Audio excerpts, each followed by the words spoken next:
Izin lokasi acara Desak Anies di kota Yogyakarta mendadak dicabut jelang sehari sebelum digelar pada Selasa 23 Januari hari ini. Pencabutan izin ini terjadi saat panitia sedang mempersiapkan proses acara pada Senin 22 Januari malam. Adapun rencananya acara Desak Anies akan digelar di Museum Diponegoro, Sasana Wiratama, Jalan Hos Cokro Aminoto, Tegalrejo, Yogyakarta. Juru bicara Timnas Amin Iwan Tarigan dalam keterangannya pada Selasa 23 Januari mengatakan mereka sudah mendapat izin terkait acara ini. Menurut Iwan, ada sebanyak 5.700 peserta yang mendaftar acara Desak Anies di Yogyakarta.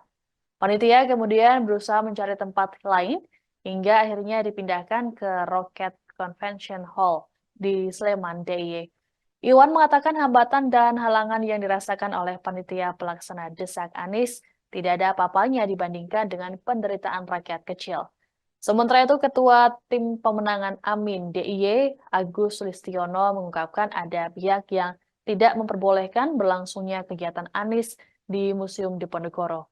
Agus mengungkapkan izin penggunaan lokasi di Museum Diponegoro keluar pada Senin 22 Januari setelah pihak penyelenggara memenuhi berbagai persyaratan. Ia tidak menjelaskan secara detail mengenai alasan pembatalan tersebut.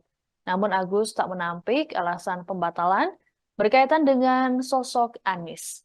Terkait pemindahan lokasi, Agus berujar ada beberapa opsi yang ditawarkan selain Museum Diponegoro. Pertama, pendopo taman siswa, namun karena masih di lingkup kampus, secara aturan tidak boleh. Kemudian pihaknya mencoba di Pendopo Royal Ambarukmo, namun karena pertimbangan tempat yang tidak representatif, sehingga pihak panitia mengurungkan untuk memilih lokasi itu.